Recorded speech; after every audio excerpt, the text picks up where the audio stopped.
جی حضرت صاحب سے پوچھنا یہ ہے کہ یہ جو بلیک کلر پہنتے ہیں کپڑوں میں ہم لوگ، یہ کالا رنگ ہار پہننا. اور قمیض، ہاں ہاں. تو یہ ہمارے بزرگ منع فرماتے ہیں کہ یہ جہنمیوں کا لباس ہے، تو اس میں کیا اسلامک پوائنٹ آف ویو سے ہو سکتا ہے؟ اور مزید یہ ہے کہ جب امام صاحب کے ساتھ پیچھے نماز پڑھیں اور آخری رکعت میں جا کے شامل ہوں، تو امام صاحب جب اسلام پھیر لیتے ہیں، بعد میں کوئی غلطی ہو جاتی ہے، ہاں تو ہاں. اس کا سجدہ سہو ہے یا نہیں ہے؟ یہ ذرا بڑے فرمائیے گا. اچھے سوال ہیں آپ کے، اللہ آپ کو خیریت سے رکھیں، مہربانی. ایک تو کالے لباس کا آپ نے پوچھا نا، کالے کپڑے جو پہنتا ہے. اب کالے کپڑے پہننا کے بھی دو طریقے ہیں. ایک تو ویسے ہی ہے نا بھی کوئی جیسے سارا سال کپڑے پہنتا ہے اس لیے اس نے کالا رنگ بھی لے لیا اور پہن لیا تو کوئی حرج نہیں ہے، کوئی ناجائز نہیں، نہ مرد کے لیے نہ عورت کے لیے.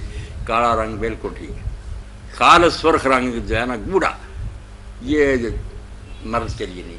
باقی سارے لباس ٹھیک ہیں، سفید درد جو بھی چاہے پہنے، بالکل انتہائی سرخ جو صاف ہی سرخ ہو، اگر لکیریں ہوں وہ بھی ٹھیک ہے، خالص سرخ نہیں چاہیے مرد.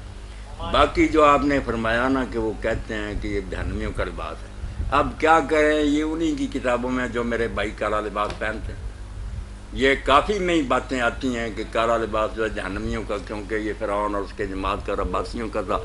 اب پہننے والوں کی کتابوں میں لکھا ٹھیک نہیں یہ باتیں، بالکل وہ بھی غلط ہیں. کالا لباس ٹھیک، مگر جو ماتم اور سوگ کے لیے ہے نا، یہ اپنی طرف سے بناتی بات ہے، ایسا نہیں کرنا چاہیے. امام علیہ السلام کا غم ہے یا اس صدمے پر آدمی افسوس کرے، قیامت تک ہر مومن کا دل جیسے شاہ اسماعیل شہید کریں، جو بھی سنے گا وہ غمگین تو ہوگا، وہ الگ بات. اور